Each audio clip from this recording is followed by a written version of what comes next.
আসসালামু আলাইকুম ওয়া রাহমাতুল্লাহি ওয়া বারাকাতুহু। সুপ্রিয় শিক্ষার্থী বন্ধুরা, আজকের ক্লাসে আমরা সপ্তম শ্রেণীর ষান্মাসিক সামষ্টিক মূল্যায়নের বাংলা এর নমুনা প্রশ্ন এবং সাজেশন নিয়ে আলোচনা করব।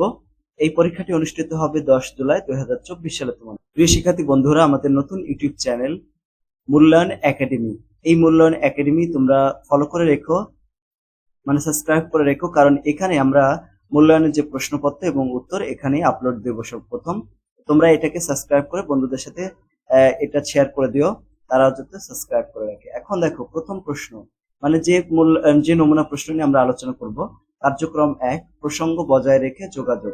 এটা হচ্ছে 1 নম্বর প্রশ্ন।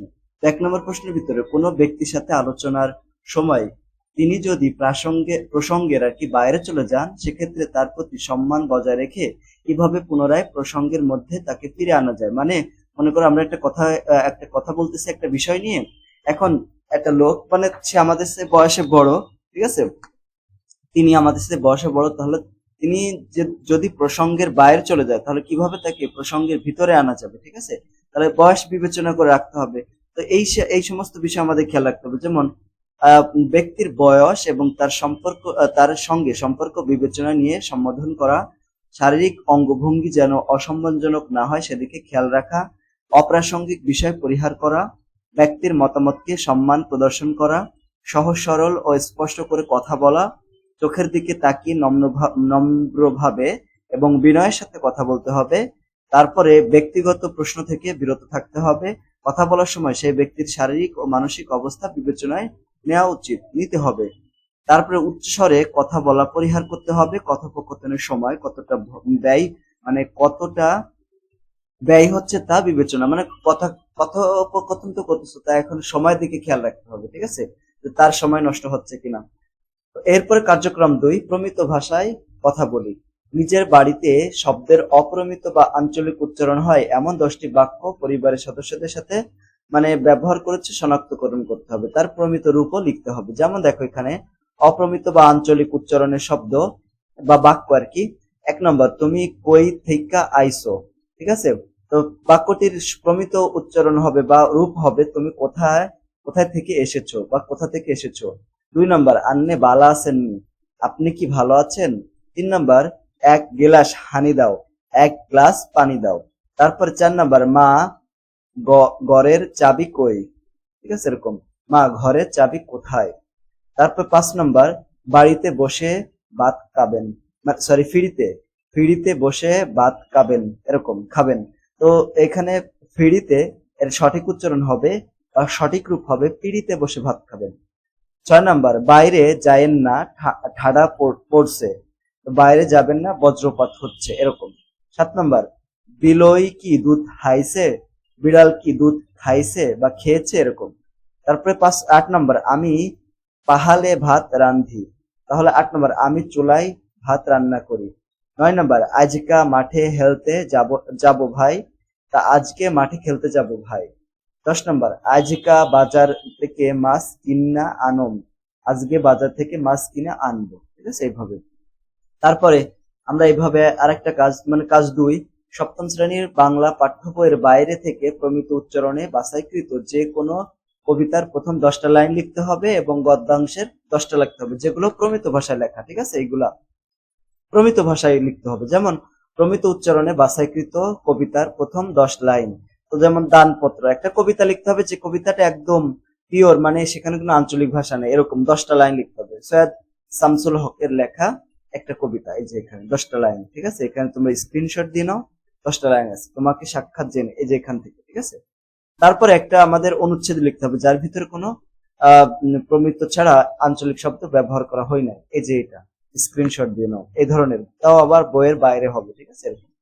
তারপরে যে কার্যক্রম 3, ভাষার শব্দ বাক্য জ্যোতিষিনের ব্যবহার, এইটা এখানে প্রথম ধাপে আমাদের কি করতে হবে। দেখো, প্রথম ধাপে তোমাদেরকে একটা অনুচ্ছেদ দেওয়া হলো, মনে করো একটা অনুচ্ছেদ দেওয়া হবে, সেখান থেকে কয়েক শ্রেণীর শব্দ, সমাসাধিত শব্দ, উপসর্গ সাধিত শব্দ, প্রত্যয় সাধিত শব্দকে শনাক্তকরণ করতে হবে এবং দ্বিতীয় ধাপে বাক্যে প্রতিশব্দ এবং বিপরীত শব্দের প্রয়োগ দিতে হবে। 3 নম্বর যে ধাপ, সেটা হচ্ছে নির্দিষ্ট শব্দ ব্যবহার করে বিভিন্ন ধরনের জ্যোতিচিহ্ন ব্যবহার করে 3 শ্রেণীর শব্দ গঠন করতে হবে, বাক্য গঠন করতে হবে।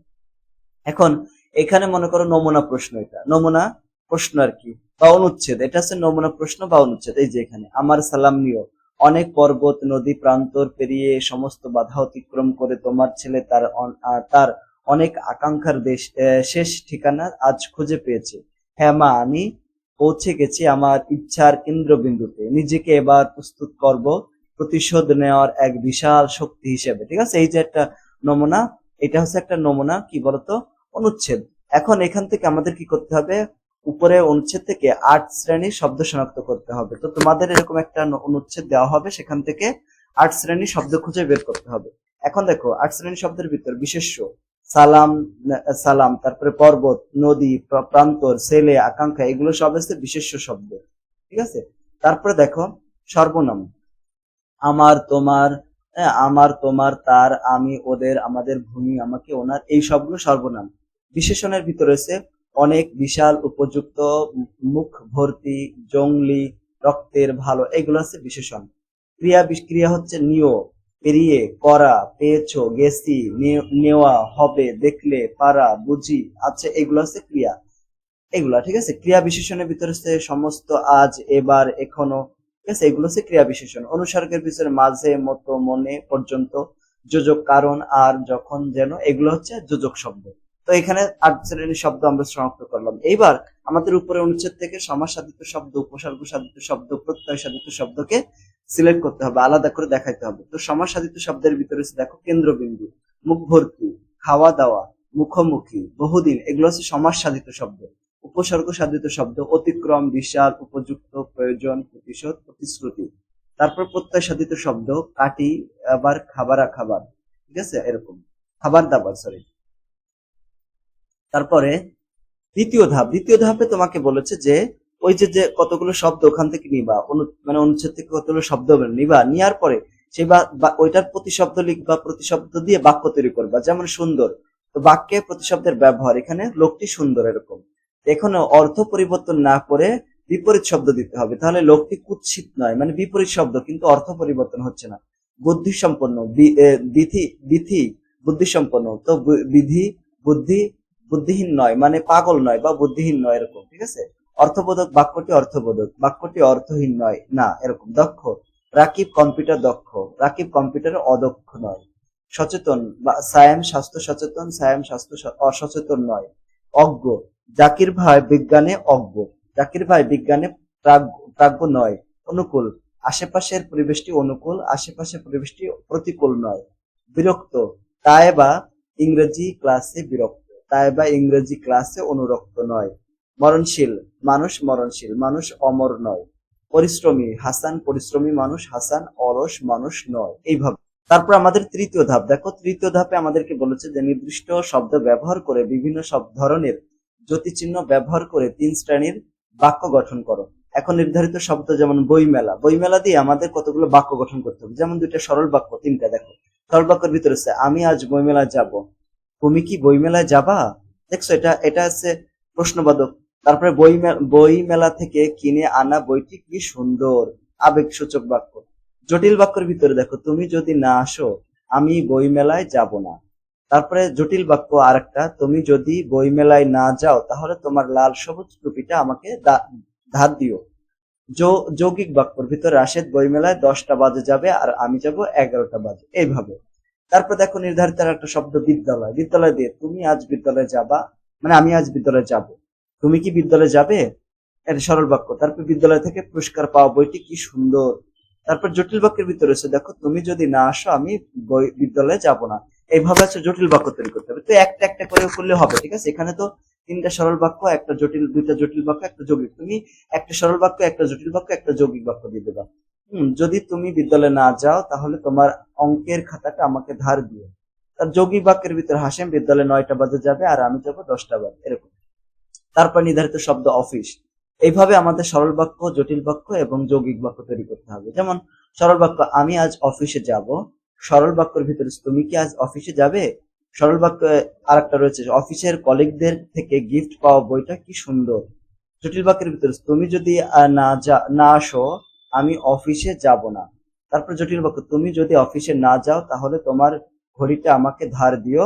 যৌগিক বাক্য কাশেম অফিসে 9টা বাজে যাবে আর আমি যাব 10টা 15 মিনিটে।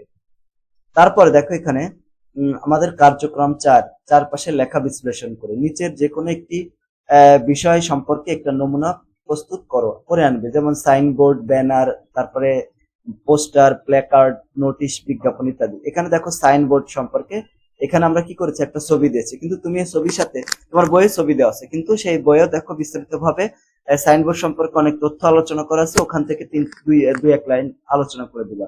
তারপর দেখো ব্যানার, এটা হচ্ছে ব্যানারের ছবি, তোমার বইয়ে যে ব্যানার নিয়ে আলোচনা করা আছে এই ব্যানার সম্পর্কে কয়েকটা কথা এখানে লিখবা। এটা হচ্ছে বিজ্ঞাপন, তাই না? এই যে এই ছবিটা কি বিজ্ঞাপন, তো বিজ্ঞাপন সম্পর্কে কয়েকটা কথা লিখবা। ঠিক আছে, এইভাবে আমরা নমুনা প্রশ্ন 2 নম্বর নমুনা প্রশ্ন দেখে ফেললাম। আমাদের যদি আরো নমুনা প্রশ্ন দেখতে হয় বা দেখার প্রয়োজন হয়, দেখো এখানে তোমাদের বইয়ের এই যে মানে আমাদের এখানে মূল্যায়ন একাডেমি, এই যে ইউটিউব নতুন যে চ্যানেলটা, এই চ্যানেলে তোমাদের দেওয়া আছে, দেখো এখানে নমুনা প্রশ্ন আরো দেওয়া আছে বাংলা, এখানে 28 মিনিটে দেওয়া আছে, তোমরা এটাকে দেখে নিতে পারো। আর এখানে মূল্যায়ন একাডেমি নামক আমাদের যে নতুন ইউটিউব চ্যানেল রয়েছে, তোমরা এই চ্যানেল সাবস্ক্রাইব করে রেখো এবং বন্ধুদের সাথে আমাদের এই লিঙ্কটা শেয়ার করে দিও। আর ডেসক্রিপশন বক্সে, এই ভিডিও ডেসক্রিপশন বক্সে এবং কমেন্ট বক্সে আমরা মূল্যায়ন একাডেমির যে চ্যানেলটি রয়েছে এটার লিঙ্কটা দিয়ে দেবো, তোমরা সেখান থেকে এই চ্যানেল সাবস্ক্রাইব করে রেখো, কারণ এখানে আমি তোমাদের মূল্যায়নের প্রশ্ন এবং উত্তর এই মূল্যায়ন একাডেমিতে কিন্তু ছাড়া হবে, তোমরা এখান থেকে দেখে নিও। সকলকে ধন্যবাদ। আসসালামু আলাইকুম ওয়া রাহমাতুল্লাহি ওয়া বারাকাতুহু।